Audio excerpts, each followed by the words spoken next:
today what I'm going to do is, well, I'm going to tell you a little bit about some of my experience. I've heard, in the networking sessions, like, oh, you're going to talk about VR, it's a great, I'm not going to talk about VR, I'm going to talk about VR.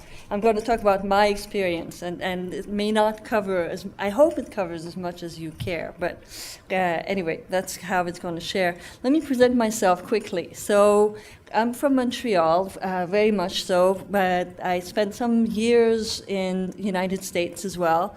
I've got a few degrees from here, and PhD picked up in Montreal sort of lately.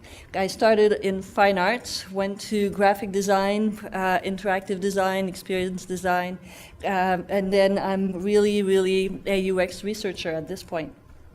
What else? I did my PhD lately in Montreal, Université de Montréal, at the HYVE lab. And what I want to talk to you about is a project that we worked on from the HYVE lab. So this is kind of what it is. Right now, I'm a director of research and design in a small agency called UCentric in Montreal, and we do what agencies do. So we do research, we do usability testing, we even give classes to our clients so they know what to do with UX in their own companies. Well, I guess this is standard. Joe called and said, oh, would you be interested in coming to talk to us and tell us something that really excites you? So this is, I'd love to talk, just the last one that was here about human design, human experience. I do so much research, I'm really passionate about it, but what really gets me going these days is AR, VR, mixed reality, is going back to be a creative designer, do some R&D, do some, some crazy stuff a little bit as well. So this is what I'm going to tell you, 3 parts to my talk. And I decided to make it kind of light because it's 4 o'clock in the afternoon. So we're going to start by talking about Montreal because it's a big part of what inspires us at the lab and at the studio. So in case you haven't been or you haven't heard of what Montreal is about, well, I'll show you a little bit. I'll talk about the HYVE 3D as a case study, the method we applied to get there, and about a piece of the HYVE 3D, which is the 3D cursor that we developed, which is really cool. So, Montreal. Montreal is a town of 4 universities. So that means it's 248,000 university students running about town. And Montreal is a little less than 2 million people. So we're not talking huge. So there's an enormous amount of this creative, youthful, crazy energy going about. Universities go 2 English, 2 French, 2 old ones, 2 new ones, and all of that is pretty, it's got some healthy friction between it all. It's a lot of fun. It's also the home of Cirque du Soleil that has established itself in 84, 86, right about there. And it was, Quebec has always been very creative, but Cirque du Soleil were the first one to really make it big time and actually, get out there.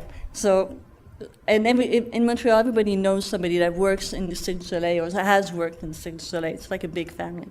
It's also a place where Ubisoft set up a big office, the people who did the Assassin's Creed video series, video games. And following Ubisoft, well, there's a huge number of gaming studios, game design schools, a little under 150 of them in Montreal, some of which bigger, like ENA, so Electronic Arts, Warner Brother, and a whole lot of smaller ones who take care of all sorts of stuff. So that also adds to the mix of what's going on in terms of creative energy in Montreal. When I left yesterday, it was the middle of Montréal en lumière. In February in Quebec, it can be bleak, let's say. And so there's this 10-day event by which, through art and food, we have a festival for local Montrealers where we take over the city again, and a lot of illuminations. Another thing that's going on right now, this bridge was being blocked because they're putting lights into it right now for the 375th birthday of Montreal, which is happening this year. And so they put Moment Factory on this, which is another Montreal-based big sort of entertainment and creativity hotbed, I want to say. And they took this bridge, which is really iconic. It's the Jacques Cartier Bridge, and modeled it, decided to dress it up in all sorts of lights. And this week they're doing the light testing. And out of that, so this is a video they did from their maquette, because it's almost looking like that as we speak, but not quite yet. And they're going to feed a whole lot of data to animate this bridge. So first there'll be colors. The bridge will change color throughout the year. It'll be set there for 10 years, so you've got time to come and visit.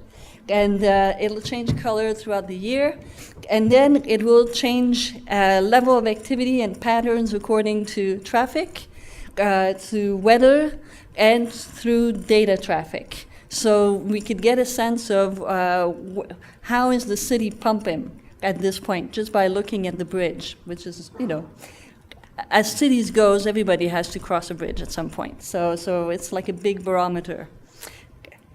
Another thing that happens in Montreal is a lot of technological arts, they call it. The Panoscope was developed in 2000 by Luc Courchaine, one of my teachers. It's a half dome. It used to look like that. It's a half dome, about 5 meters across, so 15, 16 feet across, and through which he would play different kind of projection. There would be ways to walk in and out. These were studies in immersion. And but Luc moved that up a notch, turned it upside down, and it became this big dome bubble that you see on there. It's like 3-story high, and it could house comfortably a little over 100 people on the floor, depending if they're standing or sitting or lying down.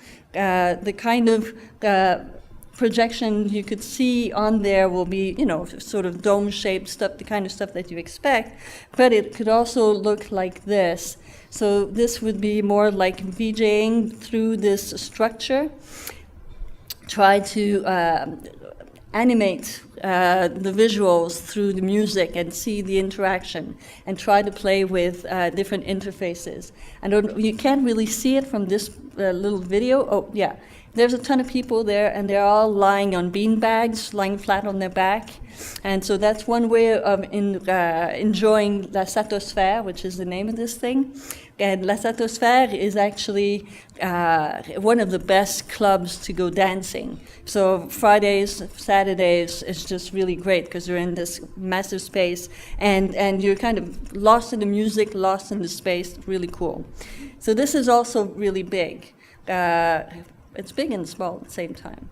So talking about more serious, sort of more work-related application of creativity, these are people that work just beside us, like the team. It's Visual 3D. They're my immediate neighbors, and they work with the HoloLens. And we have constantly exchanging about it, about the interface, about this thing, about pointing and clicking with your head and eyes. And anyway, we don't see eye to eye on this, but nevertheless, they work with a lot of surgeons and a lot of radiologists, putting back together MRI images into 3D visuals and 3D printouts. And that's what they do, and sometimes they'll do it through HYVE, they will do it through HoloLens, or they will just do it through, a printout, so a physical object, so that these people in med school could use it. So all of that comes into play through how do we do immersion? How do we do VR, AR, mixed reality? I think it was really interesting this morning hearing what she said about mixed reality, VR being settled because it's easy. You control 100% of everything, so you decide to make it work. And she didn't seem to be a problem that VR, you're sort of cut off from reality, but I mean, you're into an enormous world. But I agree with her. It completely works. I'm pretty excited about AR, but definitely not about the HoloLens. I'm sorry, I hope nobody's here working for...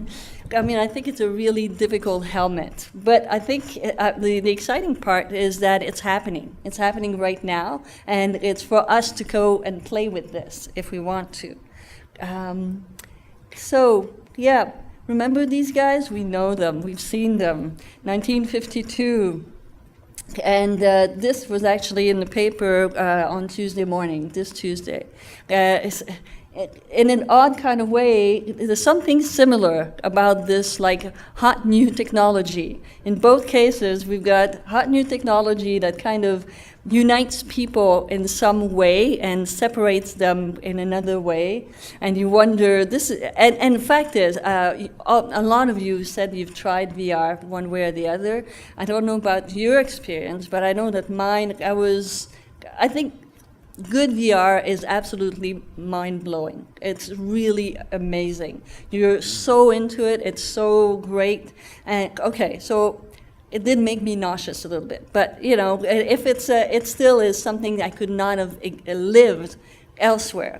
You cannot replace it, and therefore VR is here to stay. Period. So we have to figure out how we play this, but it's so not finished. I mean, we're in the last miles, and what the topic of my talk today is really about moving from thinking about it in terms of technology to thinking about it in terms of experience. And that's why UX people, us, should get involved in there as much as we can.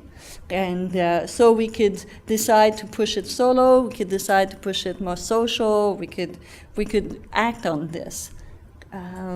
Yeah, because we are digitally interconnected with these glasses, but then it's disconnected from one's own body. It's a little weird. And then, you know, when you think about our experience in Montreal, that's the set on a VJing night. And immersive doesn't mean necessarily disconnected or asocial. So maybe we just need to consider this. So my experience of the Montreal scene, and I did talk to you about Montreal in part because I thought, well, maybe you'd be interested, but also because that's where we take our input. That's where we've, you know, our resources, how we nourish ourselves is this whole basin, of creativity. And so in Montreal, our experience of immersion is very much social. So there's no reason why mixed reality couldn't be social as well. So on this, I'm going to tell you the story of the HYVE 3D. So let me, the HYVE 3D was developed by the Hybrid Lab. The Hybrid Lab is the design research laboratory where I did my PhD. The lead professor is called Thomas Dorta. He was I guess he still is an architect, but he's doing a lot less of architecture. When he, as a young architect, he was a real tech geek, and he felt that the computer was going to save and multiply and magnify everything that designers and architects could do. So that was more or less a topic of his PhD. And as he's researching all that, he realized that, you know, it actually doesn't work like that. Actually, computer really hinders creativity up to a point. So he went 180 degrees and said, okay, well, how can we do a computerized system that could actually support ideation, that could actually support the creative part of design and not just the representational part of design. And this is what we have here. So instead of, well, I'll let you look at it a little bit. I've got a bit of a movie just to show you, give you a sense of what I'm talking about. So, new embodied interface for immersive collaborative design. So it supports 3D sketching. It supports, the tablets or track, but it also supports communication locally with as many people as you care, or from a distance. And you could actually, I don't know if you've had a lot of experience working with 3D modeling software. It's slightly complex. Well, one of the challenge here was to make it intuitive, so that you didn't go spend a ton of time going up menu, down menu, picking up a new tool and switching. So you can just keep drawing until you get enough of the ideation part done. So, and to tell you the story of how this was developed, I decided to just put it on the framework of the design process. I'm assuming this is familiar, but I'm just going to explain it briefly. So at first you go and you figure out what you're going to be designing about. You look at the environment, the people, the rules, the constraints, everything. That's the understanding part, the first bubble. Then you do the design. You have ideas, concept come out, and then you prototype them. And as a designer from the fine arts part of design, not the engineering parts of design, if you will, when we do prototype, we oftentimes will pick up Scotch tape, paper, whatever we can grab, tape it together, mime it, do theater, and we'll prototype the concept. And then if the concept flies, if the experience that we've checked out actually works, and then we could figure that out in about 3 hours, max. Sometimes 45 minutes is good enough. Well, then you go on to test it a little more, and then you bring it to people, and then you actually build it, and you go into the nuts and bolts of the production. So in our case, because this was an academic lab, there's always publishing. You do whatever, you publish. And the publish part is good because it puts the thing out in public. You get challenged by your peers, and you have to live with your mistakes. So you put your head on the block and you say, okay, what do you guys say? And so, for better or worse. So as I said, when Thomas did his PhD, he figured that all the problem issues around ideation, and some of these are, well, that to do ideation, designers need to express their ideas intuitively, rapidly, iteratively, in an ambiguous, open-ended manner. And by that I mean it's okay, because your ideas are not formed yet, why should it be formed on paper? So it's better to pull it out, draw it, so you can talk to your peers, the rest of the team, and it's really loose, than to have it all too quickly tight. And then, because the rest of the team looking at that may see something else, may see something better, may be triggered by this. So this open-endedness is important at the beginning of the process. And it goes from highly conceptual, really messy, to being anchored in some kind of a form, depending on what it is that you're designing for. So this needs to be supported by whatever that we wanted to, design. I joined the hybrid lab in 2008, by the way, so I was not part of that part of it.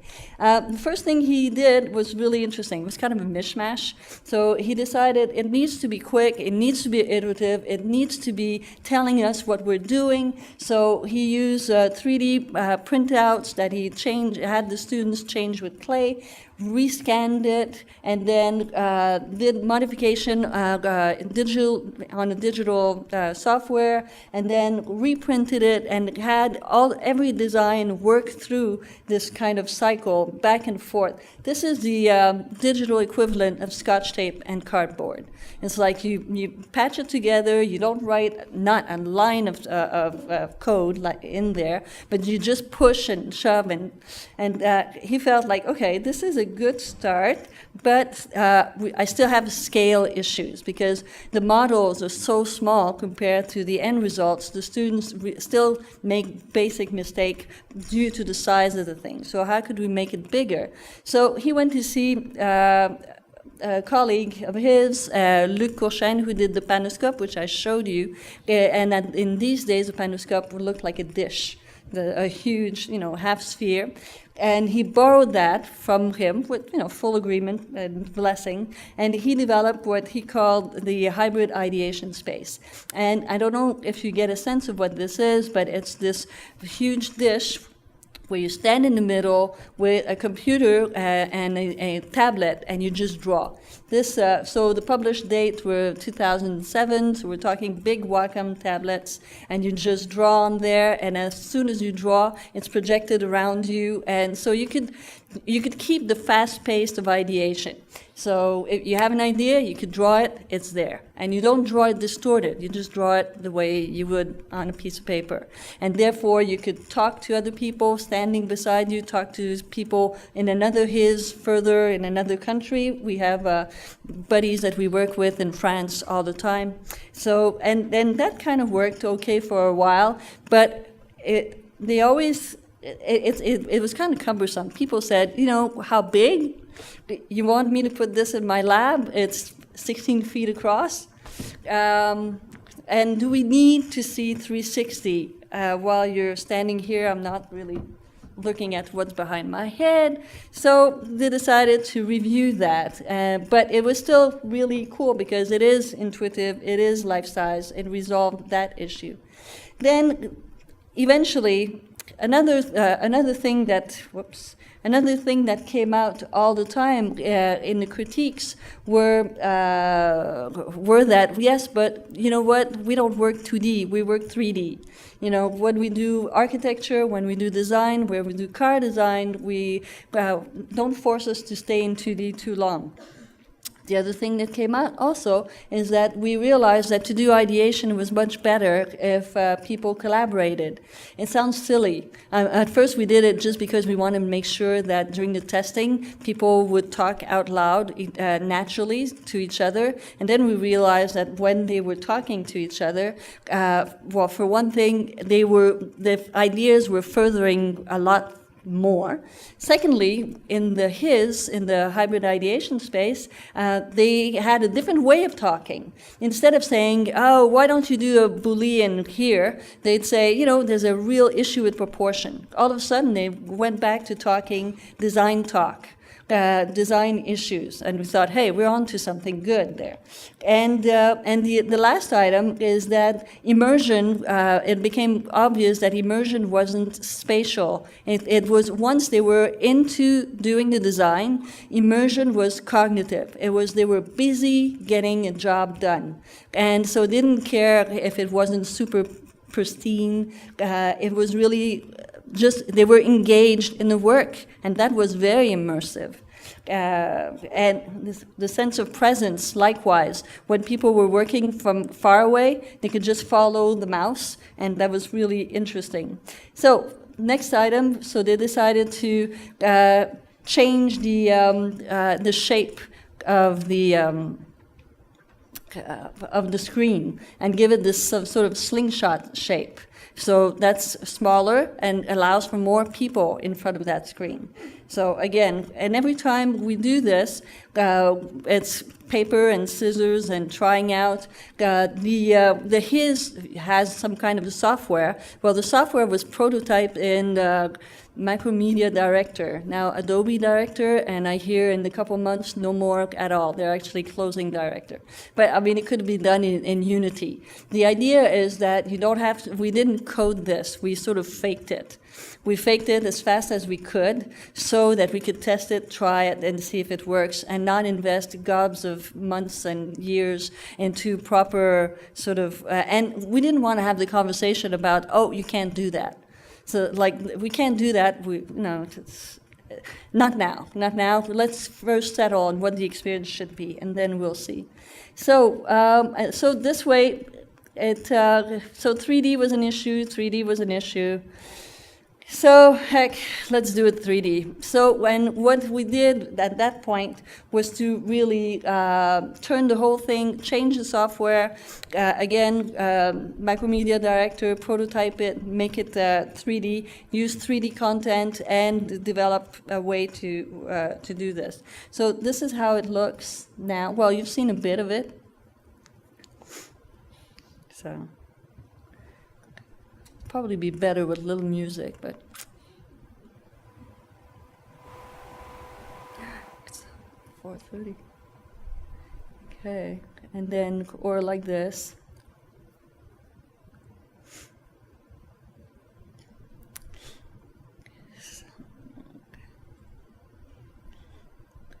So the window that you see there is a window from the 3D cursor, because that's where they can draw, and this way they know what they could attack, because it is a huge field that they could draw on. So instead of having a pointer, they have a window, and that window could serve to select. And the way they select is to take the tablet and do sort of a butterfly net gesture. Say, okay, I want to select this part. And everything that's been touched by the window is then selected.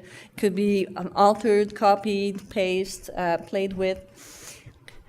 And it doesn't have to, I mean, when you're actually doing a project, it doesn't move like that all the time, because you have to stabilize, you're supposed to be drawing.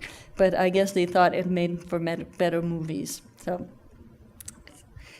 if we go back to remote collaboration, if we go back to this, I guess my point in telling this this case study was that we respected a user-centered design process by doing that, meaning that we added to the understanding of the project.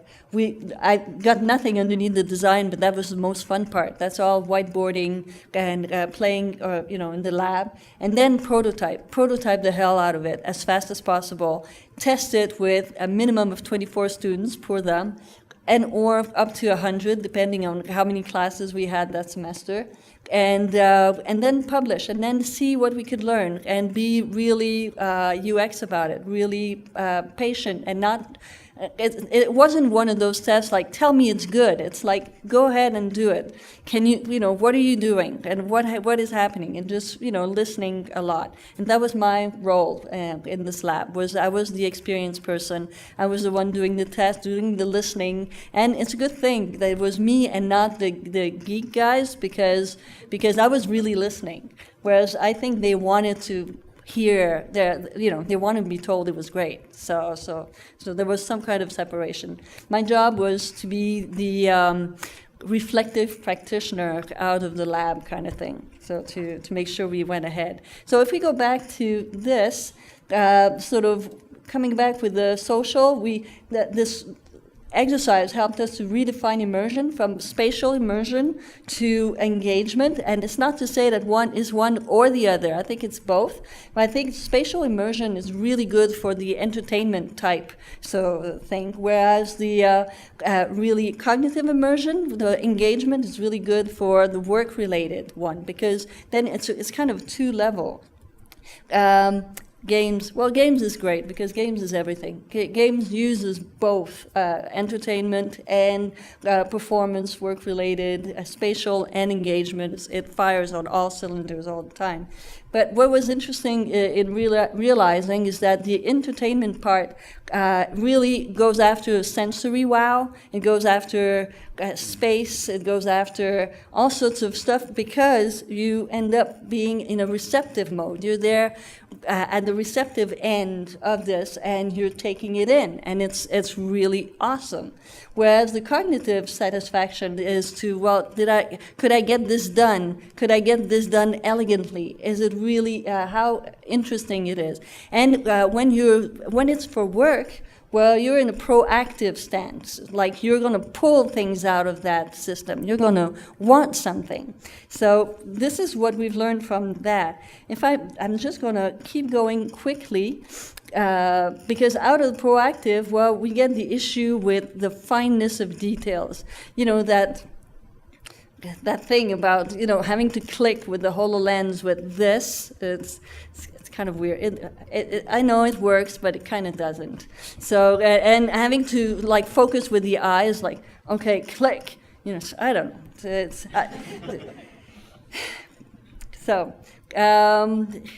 Let's look at some hand gestures, just for fun. These were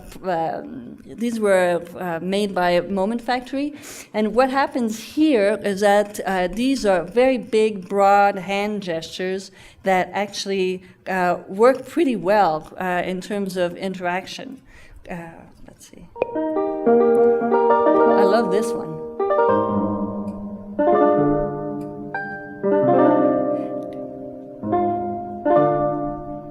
And these are natural, just swinging your whole body like that. and the reaction of the interface is completely there. I mean, this is not immediate feedback. This is dancing. You know, likewise for this one. So when we talk about Nielsen's heuristic, this is not immediate feedback. This again is dancing. I'm reacting to this. It's reacting to me back and forth, and the contact is constant. It just keeps going. So some gesture obviously work, and with mixed reality, we are bound to learn new gesture. It's just that some are comfortable, they're natural, they fit with our bodies, and some are straining. So when we look at, and this is James Mackey, and I cut the sound off, but he's gushing over the HoloLens, how it's going to change our lives, and to some extent he's right. But even, I don't know if you could see, there's like a hollow pink selection area where his gaze hits, and just looking at it makes me strain. So there's an issue here. Got to go further, which is why I was going back to here. I think the 3D cursor is so much fun because, and that's the last bit of my talk, is because I think the 3D cursor allows us to do fine motor skill, to be pointy because it supports them. So what we're seeing here, if you look at this tablet, he's got this funny device, which is 6 DOF, 6 degree of freedom, which allows the tablet to be tracked. And so for broad gesture, it's a lot of fun because you get to draw with the tablet. You get to position with your whole body. It's all very well and good for the large gesture, but realize that when you're doing real design work, there's a lot of fine gesture. So at one point, it's useful to be untracked, to be completely digital, and then just with a scroller, just make sure that you go put the plane exactly where you want it, or hinge exactly the 1 degree that you need to have, because you're supposed to be doing design. You're not dancing. So eventually you need to be fine somewhere.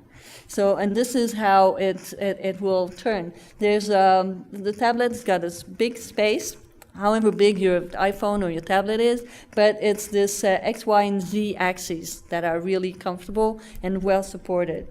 And if you wonder, is it really problematic to have your hands busy when you're doing design? Well, no, because you're busy doing design. I mean, you don't need your hands to do anything else than design while you're doing design. It's not like you're multitasking with another task. It's work. I mean, you're there to do that. So it seems to be okay. What else here? Navigation. Navigation is fun. So the gesture for navigation is just, it's some kind of a scroll or a walk up. If you want to go up in the, you sort of tilt your tablet up and down. Works well. Or you could rotate just by doing this kind of gesture. So, will she? Yes. It's very direct. No menu, folks. No menus. Okay, and so these are the design of the navigation, and you could also go in depth and well, it's pretty self-evident. And the drawing, of course. You could just draw. And so the other thing they did is, like, on the tablet, they decided to keep an octagonal view. So it's an alternative complementary view if you need to talk with your team member argue about stuff, and you want things to be, plain. So either an elevation and plan or whatever, well, you've got that as well as extra information.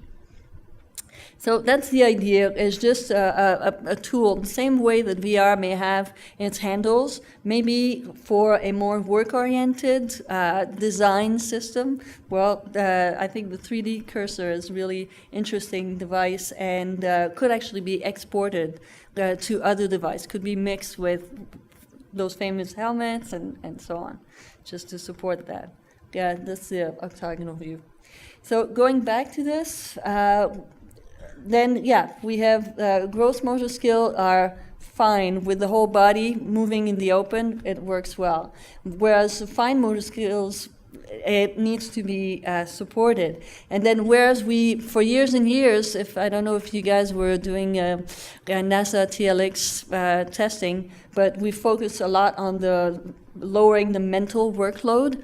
Well, now we have to take into account again the physical workload and respect that. It's not because it's new that we could just forget about it. So we're not designing chairs, we're still in AR and VR, but the physical is back into the equation, whether you see yourself or not. So it's so this was it. This was my little story for today. Any questions or Thank you. Yes.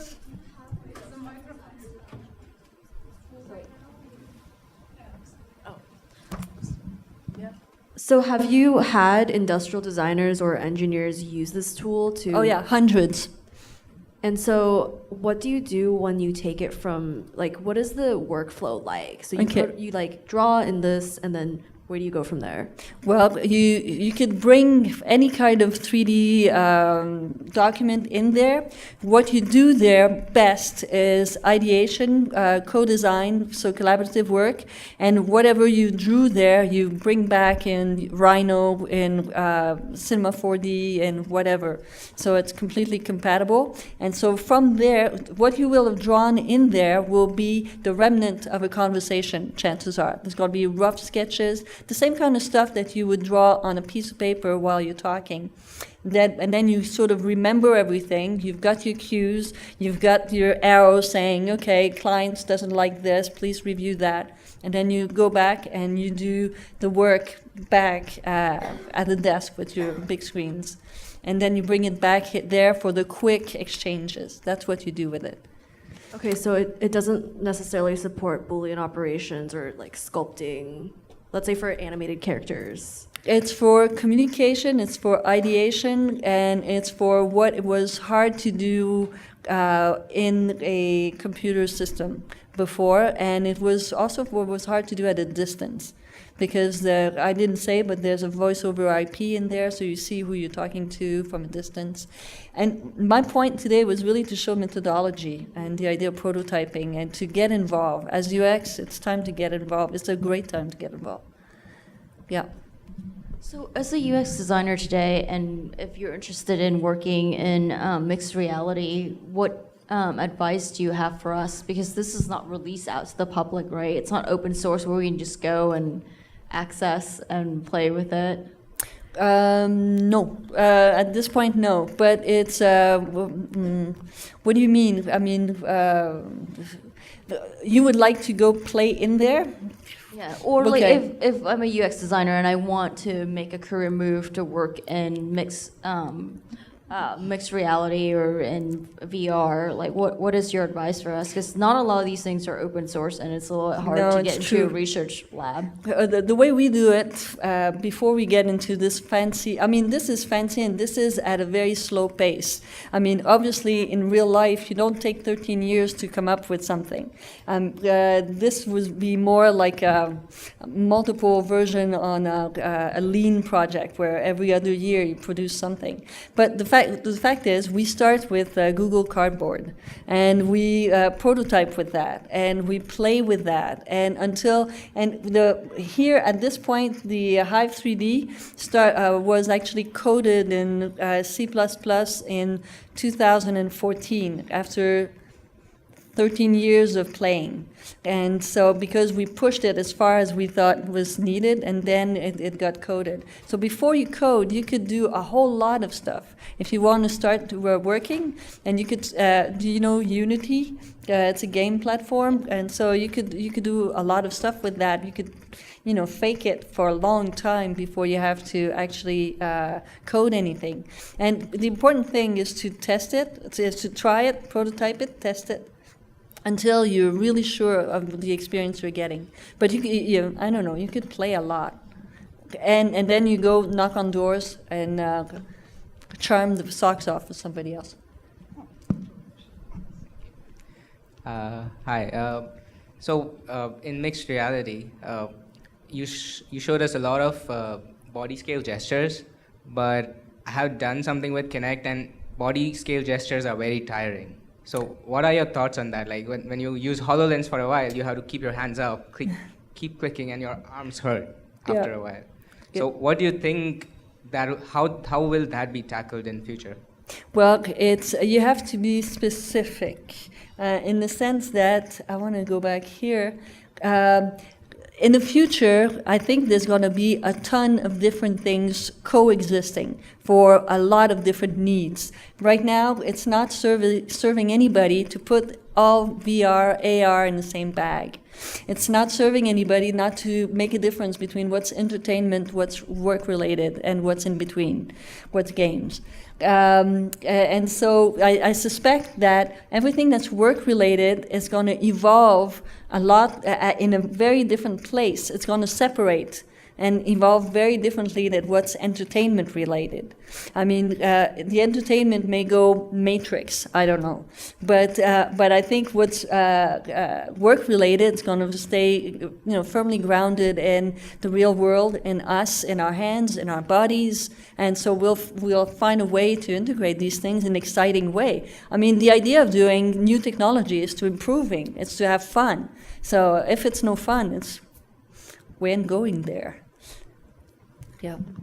Hey. The environment you're working in looks really dark, like a dimmed, really, I mean, and I'm sure it's darker than it appears just because you have to film it and you're trying to get everything in. But like, how dark is that environment, and are you working to make it a more natural light? Okay, one of the it's a very good question, and the answer is money. We really wanted to work on a device, develop something that was affordable, and so we didn't put a super huge projector, and so therefore it is dark, because the projector is not super huge. The other issue was that the first hybrid space was actually fairly enclosed. Was super huge projector, we'd cook. So we decided for both of these reasons, we go low budget, put a $1,000 projector, and with a dark result. One of the things that happens, though, that the decision was taken for financial reasons, but one thing that happened is that it increased the immersion. It increased the focus. So we had, years after year, we had hundreds of designers work through there. And what we realized is that when they came to the point of having to push forward to do something difficult, it's a kind of time where when you're at your desk, you get up and go get a coffee. Because it's like you're scared, you're going to goof off, you don't know what's going to happen. And because they were in the dark there, they was not so shy about goofing off. And because they were physically enclosed, they stayed on and worked through the problem a lot faster and in a more sort of interesting way, because they just jumped. So all of that had repercussions. So... Yes. Am I hearing the sweet sound of cocktails? Is that what? Okay, well, thank you so much.